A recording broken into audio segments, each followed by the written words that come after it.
요즘 경제 뉴스 보면 좀 헷갈리지 않으세요? 어디서는 경제가 엄청 좋다는데 또 어디서는 곧 위기가 온다고 하고 도대체 뭐가 맞는 말일까요? 오늘 이 복잡하고 모순적인 상황의 실체를 한번 제대로 파헤쳐 보겠습니다.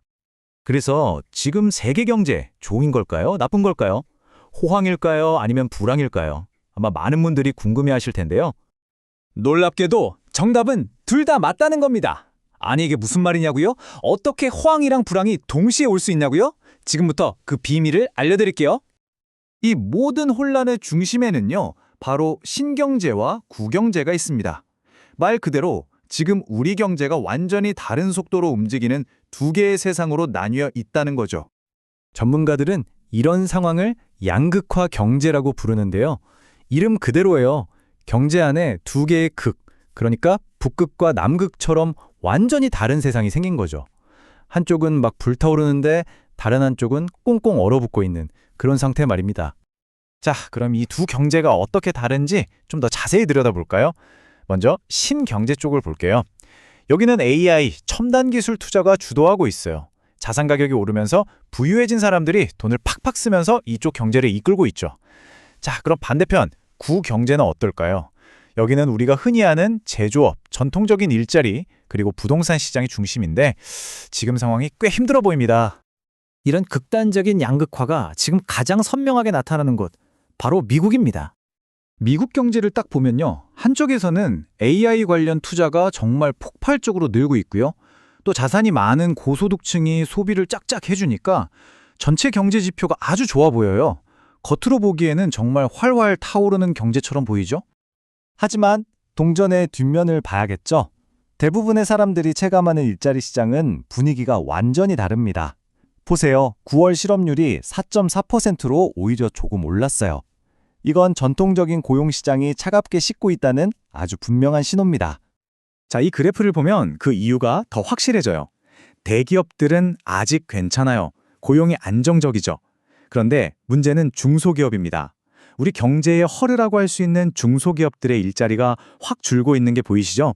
이게 바로 구경제가 직접 타격을 받고 있다는 증거예요.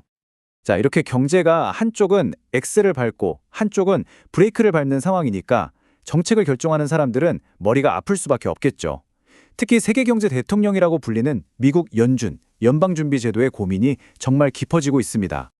근데 엎친 데 덮친 격으로 최근에 미국 정부가 셧다운되면서 경제 데이터를 볼 수가 없는 데이터 공백 상태까지 왔어요.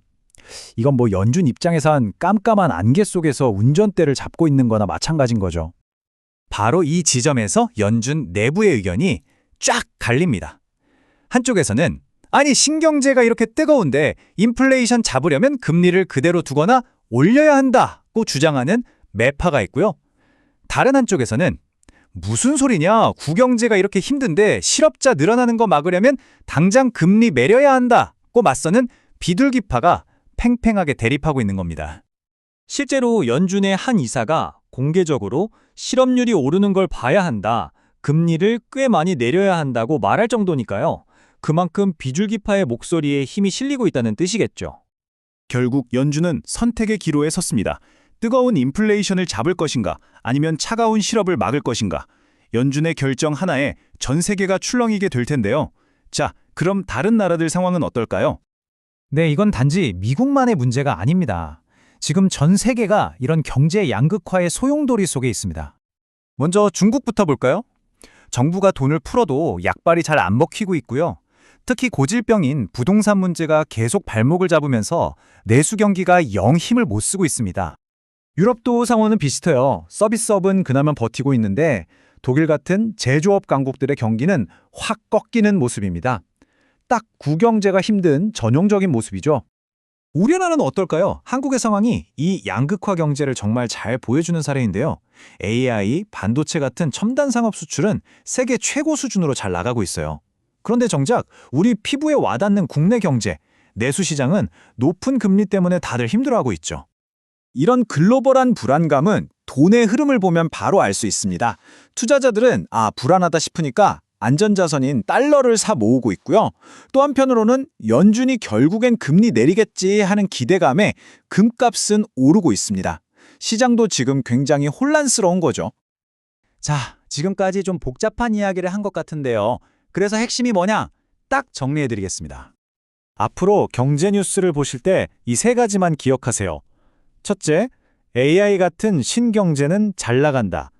둘째, 일자리, 제조업 같은 구경제는 어렵다. 그리고 가장 중요한 셋째, 이 둘의 격차 때문에 모든 게 불확실해진다. 딱 이겁니다.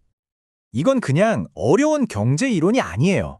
지금 세상이 어떻게 돌아가는지, 왜 이런 뉴스들이 쏟아지는지를 이해하는 아주 중요한 틀이라고 생각하시면 됩니다. 오늘 내용의 바탕이 된 보고서에 이런 말이 나옵니다. 세계 경제는 동시에 뜨겁고 차갑다. 정말 지금 상황을 이보다 더 정확하게 표현할 수 있을까요? 자, 마지막으로 여러분께 이 질문을 던지면서 마무리하고 싶습니다. 기술이 이렇게 우리 경제를 둘로 쪼개놓고 있는데 과연 우리의 정책은 이 갈라진 두 세계를 다시 하나로 합칠 수 있을까요? 어쩌면 우리의 미래는 바로 이 질문에 대한 답을 찾아가는 과정에 달려있는지도 모르겠습니다.